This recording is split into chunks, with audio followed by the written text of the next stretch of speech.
Britanski telegraf upozorava da nastavak trke u nuklearnom naoružanju može dovesti do Armagedona, naglašavajući da Putinovo gomilanje nuklearnih bojevih glava i stalno zveckanje oružjem podstiču strahove, dok povratak Donalda Trumpa u Bijelu kuću može ubrzati eskalaciju. Načelnik britanskog generalštaba, admiral Tony Radakin, istakao je da globalni odnosi snaga ulaze u treće nuklearno doba, te da su bezbednosni izgledi opasniji nego ikada pre, posebno u nuklearnom domenu. Rusija povećava pretnje taktičkim nuklearnim oružjem, organizuje velike vojne vežbe sa nuklearnim bojevim glavama i simulira napade na NATO zemlje. Oružje manjeg dometa. Prema informacijama Telegrafa, Rusija trenutno posjeduje oko 2000 komada taktičkog nuklearnog oružja, što je 10 puta više od američkih zaliha. Taktičko nuklearno oružje je manjih dimenzija, namenjeno za upotrebu u direktnim borbama, ne za uništavanje celih gradova. Amerika posjeduje oko 200 takvih raketa, uglavnom raspoređenih u Europi, dok Rusija ima 558. Iako Amerikanci posjeduju veći broj strateškog nuklearnog oružja, Rusija je u posljednjih nekoliko godina postavila taktičke nuklearne rakete u Belorusiju, a tokom vežbi simulira upotrebu nuklearnog naoružanja. Prošlog meseca, Rusija je promijenila svoju nuklearnu doktrinu, pa bi sada veliki konvencionalni napad na Rusiju mogao izazvati nuklearni odgovor.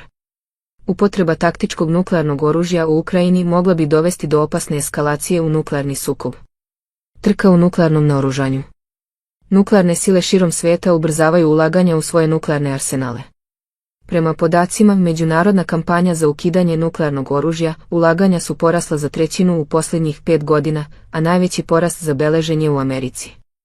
Prošle godine, svetske sile potrošile su rekordnih 91,4 milijarde dolara na nuklearno oružje, pri čemu su Amerikanci potrošile 51,5 milijardi dolara. Trumpov povratak i novi potezi. Očekuje se da će povratak Donalda Trumpa na predsjedničku poziciju povećati pritisak na partnere u Europi da povećaju odbrambene izdatke, dok neki smatraju da je nedostatak taktičkog nuklearnog oružja u Europi ozbiljan problem u odvraćanju NATO-a. Trump je tokom prvog mandata ulagao u razvoj taktičkih nuklearnih bombi i opreme za njihovo lansiranje, poništavajući decenijske napore za smanjenje naoružanja. Naučnici sa Univerziteta Princeton procenjuju da bi taktički napad Rusije mogao da eskalira u punu nuklearnu razmenu u samo sat vremena, ostavljajući 44 miliona mrtvih. Mnogi su duboko zabrinuti zbog nove trke u nuklearnom naoružanju i potencijalnih posljedica.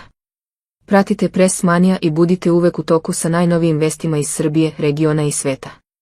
Ako vas interesuju politička dešavanja, aktuelnosti i analize, pridružite se našoj zajednici.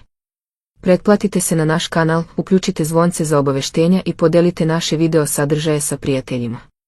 Vaša podrška nam znači, zajedno širimo istinu i pravovremene informacije.